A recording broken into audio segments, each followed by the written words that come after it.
নারায়ণগঞ্জের সোনারগাঁয়ে নিয়ন্ত্রণ হারিয়ে অ্যাম্বুলেন্সে থাকা এক রোগীর মৃত্যু হয়েছে। এ ঘটনায় আহত হয়েছেন আরও একজন। বিষয়টি নিশ্চিত করেন কাঁচপুর হাইওয়ে থানার ভারপ্রাপ্ত কর্মকর্তা রেজাউল হক।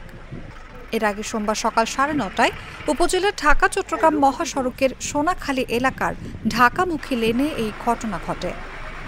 নিহত গোলাম মোস্তফা সাতক্ষীরা সদরের লক্ষ্মীদারি এলাকার মৃত মোহর আলী মিস্ত্রির ছেলে।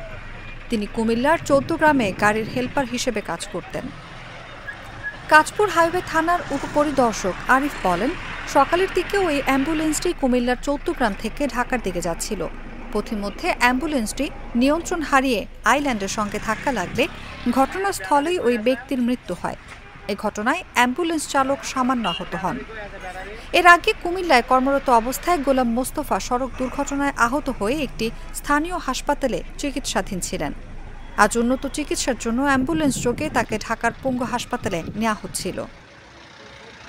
এ বিষয়ে কাঁচপুর হাইওয়ে থানার ভারপ্রাপ্ত কর্মকর্তা রেজাউল হক বলেন, সড়ক দুর্ঘটনার কারণে সকালে ঢাকা-চট্টগ্রাম মহাসড়কে কিছুটা যানজটের সৃষ্টি হয়। খবর পেয়ে পুলিশ ঘটনাস্থলে গিয়ে ব্রেকার দিয়ে অ্যাম্বুলেন্সটি মহাসড়ক থেকে সরিয়ে নেয় এবং মরদেহ থানায় নিয়ে আসে। বর্তমানে মহাসড়কে যান চলাচল স্বাভাবিক রয়েছে। এ ঘটনায় আইনানুগ কার্যক্রম প্রক্রিয়াধীন রয়েছে বলে জানান তিনি।